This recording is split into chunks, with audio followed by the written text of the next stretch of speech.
নাটকীয়তা, সমালোচনা, বিতর্ক এসবের মাঝে রান, কিছু ম্যাচে দারুণ প্রতিদ্বন্দ্বিতা, সবকিছু মিলে শেষ হয়ে গেল বিপিএল এর 11তম আসর।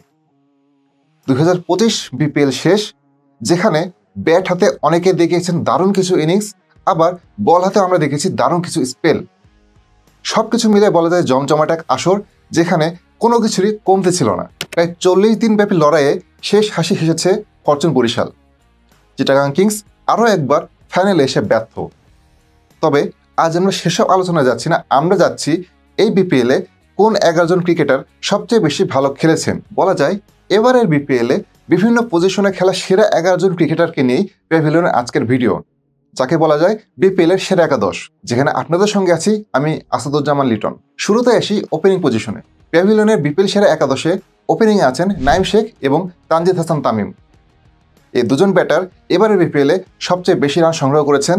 নাইম শেখ বলা যায় স্বপ্নের মতো একটি বিপিএল কাটিয়েছেন। মাত্র তৃতীয় ব্যাটসম্যান হিসেবে এক বিপিএলে 500-এর বেশি রান করেছেন তিনি। সব মিলে তার রান কিন্তু 511 হয়েছেন এবারের আসরে সর্বোচ্চ রান সংগ্রাহক। এর পাশাপাশি তানজিদ হাসান তামিম তিনি দ্বিতীয় সর্বোচ্চ রান সংগ্রাহক, 12 ম্যাচ খেলে 485 রান করেছেন। এই দুজনকে নিয়েই ইনিংস ওপেন করবে প্যাভিলিয়ন। এরপর তিনি নামবেন গ্রাহাম ক্লার্ক। চিটাগাংয়ের ব্যাটার আসর জুড়ে কিন্তু তিনি ব্যাট করে গেছেন। তিনি রান করেছেন মোট 431, স্ট্রাইক রেট কিন্তু 153। ম্যাচের পরিস্থিতি বুঝে গিয়ার আপডাউনের যে ব্যাপারটা, সেটা কিন্তু গ্রাহাম ক্লার্কের ভিতর বেশ দারুণভাবে লক্ষণীয় ছিল। 4-এ নামবেন চ্যাম্পিয়ন দল বরিশালের ডেভিড মালান। বলা যায় ডেভিড মালান আসার পরপরই আমূল বদলে যায় বরিশালের ব্যাটিং লাইন আপের চেহারা। এই ব্যাটসম্যান মাত্র 9টি ম্যাচ খেলেছেন, রান করেছেন 316, স্ট্রাইক রেটও 156, অর্থাৎ দারুণ। এবারে বিপিএলে মাত্র 10টি ম্যাচ খেলেছেন খুরশিদ শাহ। তবে বিপিএলের সেরা একাদশ গড়তে গেলে তাকে কিন্তু আপনি রাখতে বাধ্য।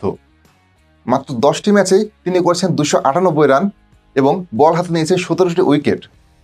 একদিকে ইকোনমি রেট কম, আবার নিজের ব্যাটিংয়ের সময় তার স্ট্রাইক রেটটাও দারুণ।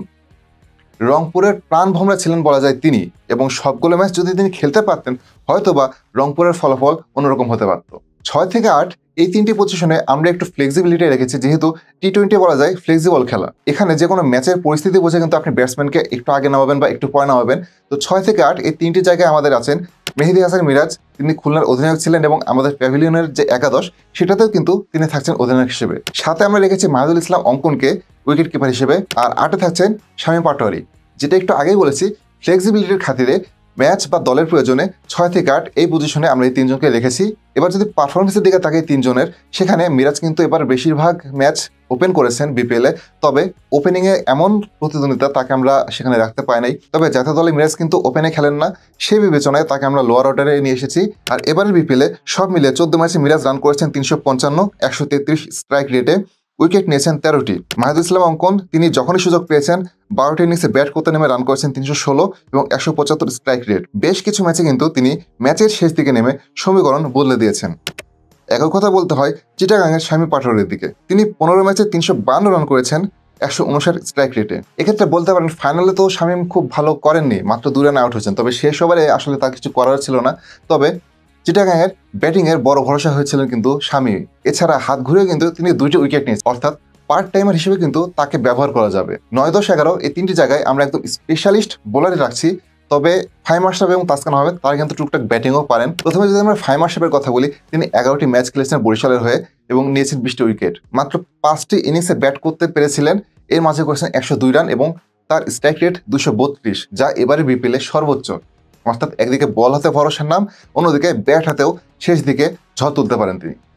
আর তাসকিন আহমেদ, তাকে নিয়ে কী বলবো, বিপিএল এর রেকর্ড ভেঙে তিনি এবার নিয়েছেন 25টি উইকেট। তার ইকোনমি রেট কিন্তু একজন পেস বোলার হিসেবে খুবই কম, বলা যায় 6.49। বলা যায় রাজশাহীর বোলিংয়ে নেতৃত্ব দিয়েছেন তিনি। যদি অন্য দিক থেকে কিছুটা সাপোর্ট পেতেন হয়তোবা তার রাজশাহী দলটা প্লে অফে উঠতেও পারত। আর 11 নম্বর আমরা রেখেছি আলিস আল ইসলামকে। তিনি 13 ম্যাচে নিয়েছেন 15টি উইকেট। ইকোনমি রেটও কিন্তু কম এবং তাকে বলা যায় মিস্ট্রি স্পিনার। তো এটাই হচ্ছে প্যাভিলিয়নের বিপিএল সেরা একাদশ, যেখানে পেস বোলার আছেন 2 জন, স্পিনার 3 জন, যার মধ্যে আলিস আল ইসলাম তিনি কিন্তু মিস্ট্রি স্পিনার, এবং পার্ট টাইমার হিসেবে আমরা রেখেছি শামীম পাটোয়ারি, অধিনায়ক মেহেদী হাসান মিরাজ এবং উইকেট কিপার আছেন মাহিদুল ইসলাম অঙ্কন। টপ অর্ডার আছেন নাইম এবং তামিমের মতো বিধ্বংসী ওপেনার। 3, 4, 5 বিদেশি হিসেবে আছেন গ্রাহাম ক্লার্ক, ডেভিড মালান এবং খুরশিদ শাহ, এবং চতুর্থ বিদেশি হিসেবে আছেন ফাহিম আশরাফ। প্যাভিলিয়নের বিপিএল সেরা একাদশে 3 জন আছেন চিটাগাং থেকে, সমান 3 জন খুলনা থেকেও। চ্যাম্পিয়ন দল বরিশাল থেকে আছেন 2 জন, এছাড়া ঢাকা, রংপুর এবং রাজশাহী এই তিনটি দল থেকে আছেন একজন করে।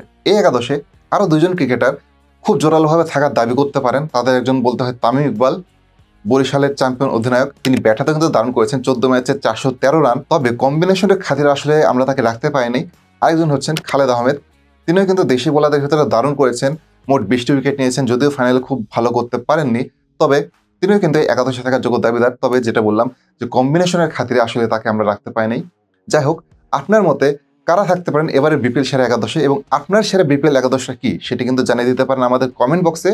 আপনাদের সেরা একাদশ দেখার অপেক্ষায় আমরা। প্যাভিলিয়নের সঙ্গে এতক্ষণ থাকার জন্য ধন্যবাদ। ক্রিকেট ও ফুটবলের যে কোনো তথ্য জানার জন্য প্যাভিলিয়নের ফেসবুক পেজ এবং ইউটিউব চ্যানেল ফলো করতে পারেন। ধন্যবাদ।